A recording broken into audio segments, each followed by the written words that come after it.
भारत खंड 9 में एक बार पुनः आप सभी का स्वागत है।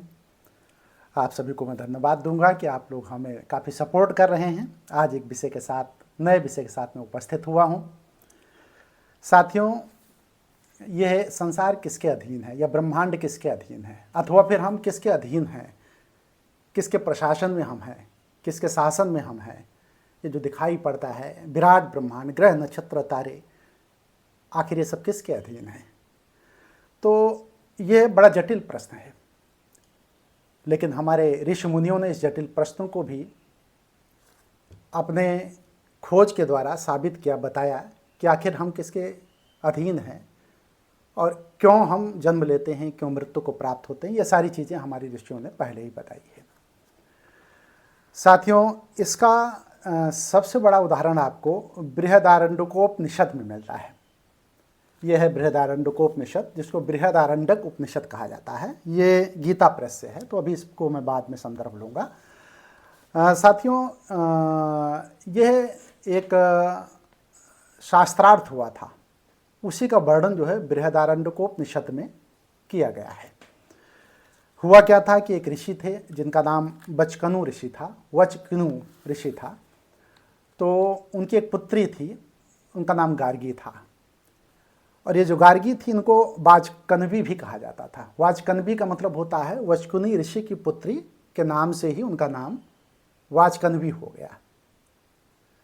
लेकिन वाचकन्वी को सामान्यतः प्रयोग में हमारे उपनिषदों में गार्गी शब्द का प्रयोग किया गया है, लेकिन इनका पूरा नाम वाचकन्वी गार्गी हुआ जो है। ये बहुत ही जो है महान ज्ञानी थी, और महान ज्ञानी के साथ साथ जो है ब्रह्मवादिनी भी थी। इनको काफ़ी कुछ पता था और ऋषियों की श्रेणी में आती थी। जो है हमारे यहाँ तो जो पुरुष को अधिकार दिए गए थे वेदाध्ययन के लिए, वही महिलाओं को भी था। महिलाएं भी शास्त्रार्थ में भाग लेती थी।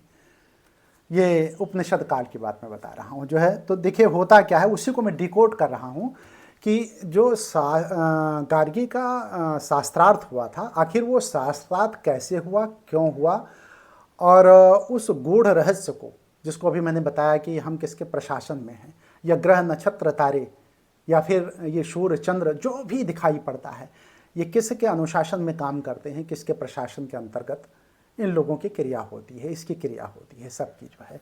तो उसी पे मैं चर्चा करूंगा आज जो है। साथियों, राजा जनक थे जो है। राजा जनक कौन थे? दुनिया जानती है, आप भी जानते हैं। माता सीता के पिता थे जो है। तो वो मिथिला के नरेश थे, और मिथिला के नरेश होने के नाते उनको जनकपुर जो है उनकी राजधानी थी। तो राजा जनक को वैदेही जनक भी कहा जाता था। वैदेही जनक का मतलब हुआ जिसकी देह अलग हो और शरीर अलग हो, मतलब उनको आत्मज्ञान हो गया था। तो आत्मज्ञान हुआ जब, तो वो वैदेही हो गए, विदेह जिसको कहा गया। तो राजा जनक जो है मिथिला के नरेश थे। तो मिथिला क्या है? मिथिला आज का जो संदर्भ लिया जाए तो भारत का कुछ भूभाग का मतलब ये हो गया बिहार का कुछ हिस्सा। तो बिहार के कुछ हिस्से में दरभंगा हुआ, और ये कोसी जहाँ पे बाढ़ आती है, कोसी की बाढ़ आप जो है सुने होंगे। और मुंगेर आपने सुना होगा बिहार में, भागलपुर, और भागलपुर के साथ ये सीतामढ़ी जो है, ये सारा क्षेत्र आज का जो है ये मिथिला में था। और नेपाल के तराई हिस्से जो है, काफ़ी तराई हिस्से जो है वो मिथिला में थे। तो इन सबको मिला करके एक मिथिला राज्य बना जो है। उसी के मिथिला नरेश थे, ये राजा थे जो है। ये तो हो गया राजा जनक की बात। तो राजा जनक का क्या था कि वो धर्मात्मा पुरुष थे, और धर्मात्मा पुरुष होने के नाते वो हर वर्ष, और हर वर्ष में भी कई बार छोटे तो कई बार बड़े, लेकिन वार्षिक प्रोग्राम उनका ये होता था कि वो एक बड़ा शास्त्रार्थ कराते थे। तो उसी शास्त्रार्थ के दौरान उन्होंने तमाम विद्वानों को, जो विद्वान ब्राह्मण थे, उनको अपने यहाँ आमंत्रित किया कि हमारे यहाँ जो शास्त्रार्थ होगा और जो शास्त्रार्थ में विजयी होगा। अच्छा, इसमें मजे की बात, उनके अपने मिथिला के ही नहीं थे, अन्य राज्यों से भी तमाम विद्वान लोग वहाँ पे गए, और उन विद्वान लोगों ने वहाँ पे जा करके शास्त्रार्थ में शामिल हुए जो है, सभी के सभी शामिल हुए। तो उसमें एक ये था कि 1000 गौओं को जो है राजा जनक ने, जिनकी सींगों पर जो है स्वर्ण जड़ित सींगें थी, मतलब सींगों पर सोना बांध दिया गया, और कहा यह गया कि जो सबसे ज़्यादा विद्वान अपने आप को बताएगा कि मैं सबसे ज़्यादा विद्वान हूँ। मतलब विद्वान का अर्थ यहाँ आत्मज्ञान से लीजिएगा। विद्वान का अर्थ ये नहीं कि जो आज की विद्वता कही जाती है। तो आज की विद्वता में, और तब का जब उपनिषद काल था, तब विद्वान का अर्थ ही होता है जो आत्मज्ञानी हो, और आत्मज्ञानी पुरुष को सारे ब्रह्मांड के बारे में पता चल जाता था। तो उसमें यह था कि जो सबसे बड़ा आत्मज्ञानी हो वो बताए कि मतलब वही जो है इन गौओं को ले जा सकता है। तो उसमें हुआ क्या जो है कि जब शास्त्रार्थ शुरू हुआ, अब शास्त्रार्थ शुरू होने के पहले ही जो है ये हुआ कि कौन कहे कि मैं सबसे बड़ा जो है ज्ञानी हूँ। तो सभी लोग एक दूसरे का मुंह देखने लगे कि भाई ये ज्ञानी कि ये ज्ञानी, तो कुछ समझ में किसी के नहीं आ रहा था। तो उसमें एक महर्षि थे, महर्षि याज्ञवल्क्य नाम था। याज्ञवल्क्य उठते हैं और कहते हैं कि अपना जो चेला था, मतलब जो उनका शिष्य था, उस शिष्य से कहते हैं कि इन गौओं को जो है अपने आश्रम में हाँक ले चलो। तो अर्थ ये हुआ कि उन्होंने अपने को आत्मज्ञानी साबित कर दिया कि मैं आत्मज्ञानी हूँ। लेकिन दूसरे ब्राह्मणों को, ये विद्वान लोगों को ये बात हजम नहीं हुई कि भाई ये आत्मज्ञानी कैसे हो सकते हैं या ये ज्ञानी कैसे हो सकते हैं। तो उन्होंने शास्त्रार्थ के लिए ललकारा। तो जब शास्त्रार्थ के लिए ललकारा तो उसमें जो है फिर शास्त्रार्थ शुरू होता है। उसी शास्त्रार्थ में जो है गार्गी का जिक्र आता है।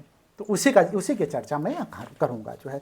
देखिए, इसमें बड़े विद्वान शामिल हुए थे, आरुणि उद्दालक शामिल हुए थे, कहोल शामिल हुए थे। आरुणि का नाम तो बहुत फेमस है। तो उशस्त शामिल हुए थे, गार्गी भी उसमें थी। उद्दालक को तो कौन नहीं जानता, मतलब आरुणि उद्दालक को कौन नहीं जानता। ये सारी चीज़ें जो है अभी मैं आगे जो है इसका जिक्र करूँगा। तो ये ऋषि बचकनु की पुत्री गार्गी का संवाद है, और इस संवाद का जिक्र मैं यहाँ पर करने जा रहा हूँ। देखिए, एक चीज़ और मैं बताऊँ, ये बृहदारण्यक उपनिषद के तीसरे अध्याय के 377 पृष्ठ पे शायद आया हुआ है। इसको मैं कोट करूं अगर जो है, तो ये है जो है। देखिए यहाँ पे जो है अगर आपको दिखाई पड़ रहा हो, देखिए ये है, मैंने ये जो कि बृहदारण्यक उपनिषद जो है गीता प्रेस का है, और गीता प्रेस का ये जो है हम अध्याय 3 के 734 पृष्ठ का उल्लेख कर रहे हैं। यहाँ बचकुनी की पुत्री गार्गी ने पूछा, यह जो कुछ है सब जल में ओतप्रोत है, मतलब जो कुछ भी है ये जल में ओतप्रोत है। तो बचकनु चूंकि ये देखिए पृथ्वी जो है जल से ओतप्रोत है, यह गार्गी कह रही है। तो गार्गी का प्रश्न होता है याज्ञवल्क्य से कि यह पृथ्वी जल में ओतप्रोत है, तो जल किस में ओतप्रोत है, ऐसा कहना है। तो कहते हैं कि हे गार्गी, ये वायु में ओतप्रोत है। वायु में कहते हैं कि ये वायु में ओतप्रोत है। तो कहते हैं कि वायु किस में ओतप्रोत है। देखिए ये देखिएगा, ये सब इसमें अंडरलाइन किया गया है। तो पूछा यह गया कि वायु किस में ओतप्रोत है, तो कहते हैं गंधर्व लोक में ओतप्रोत है। पूछा गया गंधर्व लोक किससे ओतप्रोत है, मतलब आच्छादित है, मतलब आप्लावित है, मतलब उससे इस चीज का होना निश्चित हुआ है। तो कहते हैं गंधर्व लोक किससे हुआ है, तो आदित्य लोक। आदित्य लोक किससे हुआ, कहते हैं चंद्रलोक। फिर चंद्रलोक किससे हुआ है, तो कहते हैं ये देखिए नक्षत्र लोक। तो उसके बाद देवलोक, देवलोक के बाद फिर इंद्रलोक, इंद्रलोक के बाद फिर प्रजापति लोक यहाँ पे आकर के पूरा होता है। तो पूछती हैं गार्गी कि ये प्रजापति लोक किससे आच्छादित है, किससे आप्लावित है, मतलब इसका कारण क्या है। हर चीज का कोई न कोई कारण होता है ना, किसी कार्य के होने का कोई न कोई कारण होता है। तो कहा गया कि ब्रह्मलोक से ये आच्छादित है। लेकिन गार्गी के प्रश्न इतने जटिल थे, जटिल तो नहीं थे, सरल प्रश्नों को जटिल कर दे रही थी। याज्ञवल्क्य ने कहा कि जो मेरे उत्तर होते हैं उन्हीं उत्तरों को तुम प्रति प्रश्न करके जो है मेरे सामने रख देती हो, और यह विषय इतना गूढ़ तुम करती जा रही हो जो बताने से समझ में नहीं आएगा। ये केवल समझाने से और बताने से नहीं आने वाला, इसका अनुभव होना चाहिए। कहीं ऐसा ना हो गार्गी कि तेरा मस्तक फट जाए प्रश्न पूछते पूछते। तो गार्गी समझती थी, गार्गी विद्वान थी, उनको पता था कि कितना जो है हमें पूछना है, कितना हमें शास्त्रार्थ में भाग लेना है, याज्ञवल्क्य ऋषि जैसे महान ऋषि के सामने कितना बोलना है, ये सब गार्गी को पता था। तो इस तरह से गार्गी ने जो है अपने को पीछे हटा लिया। कहने का मतलब गार्गी जो है पीछे हट गई शास्त्रार्थ से। तो उस समय जब शास्त्रार्थ से पीछे हटी तो पुनः जो है उद्दालक, कहोल और उशस्त और ये सारे लोग, आरुणि, ये सभी लोग जो है जो ऋषि थे ये प्रश्नोत्तर में शामिल हो गए, मतलब शास्त्रार्थ में शामिल हो गए। लेकिन समय देखकर गार्गी पुनः जो है शामिल होती है, और जब गार्गी पुनः शामिल होती हैं तो वो प्रश्न पूछती हैं, फिर से याज्ञवल्क्य से 2 प्रश्न पूछती हैं। उनका कहना था कि स्वर्गलोक के ऊपर और पृथ्वी लोक के नीचे, और फिर से कहती हैं जो हो चुका है और जो होना अभी बाकी है। देखिए यहाँ पर टाइम और स्पेस की बात की गई है। टाइम स्पेस देखिए हमारे यहाँ कितने पहले उपनिषदों में टाइम स्पेस की चर्चा की जा रही है, गौर से सुनिएगा आप जो है। तो टाइम स्पेस की बात मतलब जो हो चुका है और जो होना अभी बाकी है, स्वर्गलोक से ऊपर और पृथ्वी के नीचे, टाइम और स्पेस। तो इसकी ये किसके अंतर्गत है, कहना मतलब किससे आप्लावित है, किससे आच्छादित है, किससे ओतप्रोत है। तो गार्गी जब ये पूछती हैं जो है तो कहते हैं मतलब अर्थ शार्ट में अगर पूछा जाए तो सारा ब्रह्मांड किससे ओतप्रोत है। तो ऋषि याज्ञवल्क्य कहते हैं कि एतरस वाक्षरस प्रशासने गार्गी, मतलब यह सारा का सारा सब कुछ उस अक्षर से आप्लावित है। यह अक्षर क्या है? अक्षर जिसका क्षर ना हो, जिसका नाश ना हो, जो नष्ट नहीं होता, जो सदैव रहता है। दुनिया में सारी चीज़ें नष्ट हो जाती हैं, कोई चीज़ ऐसी नहीं है जो नष्ट ना हो, लेकिन जो अक्षर है ना ये नष्ट नहीं होता है, यही आत्मा है। और इसी अक्षर के बारे में उन्होंने कहा कि उस पारब्रह्म को, मतलब इसी अक्षर को उन्होंने पारब्रह्म कहा, उसी अक्षर को इन्होंने ब्रह्म कहा। और उन्होंने ही ये कहा कि ये जड़ और चेतन दो रूपों में अपने को प्रकट करता है। देखिए, मनुष्य जड़ और चेतन को जानता है, तो उसी जड़ और चेतन के रूप में पारब्रह्म अपने को प्रकट करता है। अब देखिएगा, जब यह बात आती है तो ऋषि किस बात से जो है, अच्छा हम लोगों का भी कर्तव्य बनता है, इसीलिए तो बार बार कहा गया है कि जड़ और चेतन के बीच में अपना सामंजस्य बना के जो जीवन को जीता है वो उच्च कोटि का जीवन जीता है, ऐसा हम लोगों को भी बताया गया है। यह बृहदारण्यक उपनिषद से ही आया है, जो है बात समझिएगा। और उसके बाद गार्गी जो है, चूंकि अब इसके बाद प्रश्न नहीं रह जाता है। जब प्रश्न क्यों नहीं रह जाता है कि अक्षर शब्द आ गया, मतलब आत्मा आ गया, नश्वर, मतलब जिसका नाश नहीं होता। तो गार्गी उनको कहती हैं परम ब्रह्मनिष्ठ हैं आप, गार्गी कहती हैं याज्ञवल्क्य को, और मैं आपको प्रणाम करती हूँ, और प्रणाम करके वो विदा ले लेती हैं। अब देखिएगा, ये सारी चीज़ें देखिए गीता में भी अगर देखा जाए तो गीता में दूसरे अध्याय में इस बात का जिक्र आया है। यथार्थ गीता में भगवान अर्घानंद स्वामी इस बात का जिक्र करते हैं। 2 लाइन की बात मैं पढ़ करके ख़त्म कर दूंगा, लंबा नहीं हो जाएगा वीडियो। देखिए, इसमें कहते हैं 41 पृष्ठ पे जो है आता है यथार्थ गीता, 40 के बाद 41 पृष्ठ, श्लोक संख्या 30 के बाद जो है 31 के बाद जो है ये देते हैं एक उदाहरण के तौर पे। भगवान अर्घानंद कहते हैं कि विदेह राजा जनक की सभा में महर्षि याज्ञवल्क्य ने चक्राण, उशस्त्र, कहोल, आरूढ़ी, उद्दालक और गार्गी के प्रश्नों का समाधान करते हुए बताया कि आत्म साक्षात्कार का पूर्णतः संपादन करने वाला ही ब्राह्मण होता है। यहाँ ब्राह्मण का अर्थ भी स्पष्ट हो गया है। यह आत्मा ही लोक परलोक और समस्त प्राणियों को भीतर से नियमित करता है। ठीक, मतलब यह अक्षर आत्मा सूर्य, चंद्रमा, पृथ्वी, जल, वायु, अग्नि, तारागण, अंतरिक्ष, आकाश एवं प्रत्येक क्षण इस आत्मा के प्रशासन में है। ये देखिए अंडरलाइन है। यह तुम्हारा आत्मा अंतर्यामी है, यही अमृत है। आत्मा अक्षर है, इससे भिन्न सब नाशवान है। जो कोई इस लोक में इस अक्षर को ना जानकर हवन करता है, तप करता है, हजारों वर्षों तक यज्ञ करता है, उसका यह सब कर्म नाशवान है। कृपण है वो कृपण है कह रहे हैं। और जो इस अक्षर को जानकर इस लोक से मर कर जाता है वो दयनीय है। कृपण है वो दयनीय है, कृपण है। और जो इस अक्षर को जानकर इस लोक से मर कर जाता है वो ब्राह्मण है। ब्राह्मण का अर्थ स्पष्ट हो। बृहदारण्यकोपनिषद 3/4, 5, 7, 8 श्लोक संख्या। ये गीता में भी इस बात का भगवान अर्घानंद जो है उदाहरण लेते हैं जो है। तो अर्थ सिर्फ इतना है कि हमें जो है इस आत्म तत्व को जानना, समझना और इस अक्षर चीज को जानना। यदि इस अक्षर को जान जाए हम जो है, इसी अक्षर के आलोक में, इसी के प्रकाश में सारा जगत प्रकाशित होता है, सारा ब्रह्मांड प्रकाशित होता है। कोई भी पदार्थ, कोई भी वस्तु आप उठा के देख लें वो नाशवान है, नष्ट हो जाएगी। आप सोना, चांदी, हीरा, जवाहरात कुछ भी ले लें वो नष्ट हो जाएगी। तो इसीलिए एक यूनानी कथा का जिक्र यहाँ मैं थोड़ा सा 2 लाइन में करूँगा। 1 लाइन में, राजा मिडास एक थे जो है। राजा मिडास को वरदान मिला था कि कोई भी चीज़ जब वो छुएंगे तो स्वर्ण में परिवर्तित हो जाएगी, स्वर्ण में बदल जाएगी।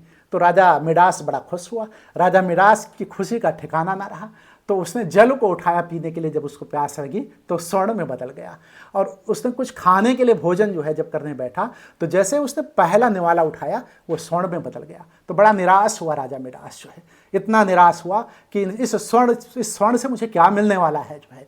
तो इसीलिए मैं कहता हूँ कि उस अक्षर को जानना जरूरी है, स्वर्ण मुद्राओं को। और स्वर्ण से अथवा फिर तमाम धन धान्य से आपकी पृथ्वी भरी पड़ी हो आपको मिल जाए, लेकिन अक्षर को ना जान पाए तो आप कृपण हैं, दयनीय हैं। यहाँ एक बात अंत में मैं कहना चाहूँगा कि 1000 गौएं जो ऋषियों को देने की बात थी, तो गौओं के लालच में ऋषि लोग नहीं आए थे। वो जितनी भी, देखिए एक ऋषि के यहाँ 1000, 10, 20 और 1 लाख गायें पलती थी आश्रम में। तो वो जो गायें पालते थे वो लोक कल्याण के लिए पालते थे, जनहित के लिए पालते थे। उनको स्वर्ण से या स्वर्ण आभूषण से कोई मतलब नहीं था। उनको मतलब था कि जन कल्याण कैसे हो, लोक कल्याण कैसे हो। और सबसे बड़ी बात यह है कि पहले के ज़माने में तो शास्त्रार्थ होता था किसी को पराजित करने के लिए। लेकिन आज चूंकि चेतना का स्तर नीचे हो गया है तो शास्त्रार्थ नहीं होता, तलवारें खिंच जाती हैं, भाला बल्लम चलने लगता है। तो कम से कम आज भी अगर ये परंपरा चल निकले कि हम जो है यदि कहीं पे विचारों का वो हो जो है भिन्नता हो जो है, तो हम तलवार न चला करके, भाला बल्लम चाकू छुरी न चला करके शास्त्रार्थ करें। और शास्त्रार्थ से तमाम चीज़ें निकल करके आती हैं।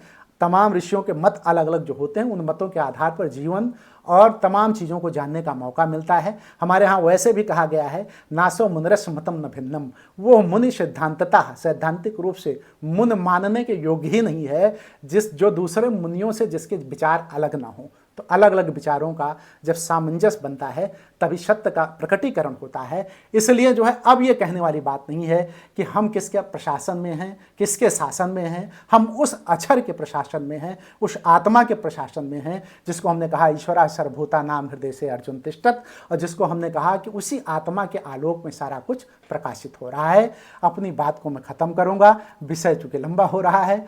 आप सबको बहुत बहुत धन्यवाद देते हुए मैं आपसे प्रार्थना करूँगा कि आप इस वीडियो को यदि थोड़ा सा भी पसंद आया हो तो वीडियो को ही नहीं, चैनल को सब्सक्राइब कर दें, वीडियो को लाइक कर दें और शेयर भी कर दें। इसी के साथ मैं अपनी बात को समाप्त करता हूँ। बहुत बहुत धन्यवाद।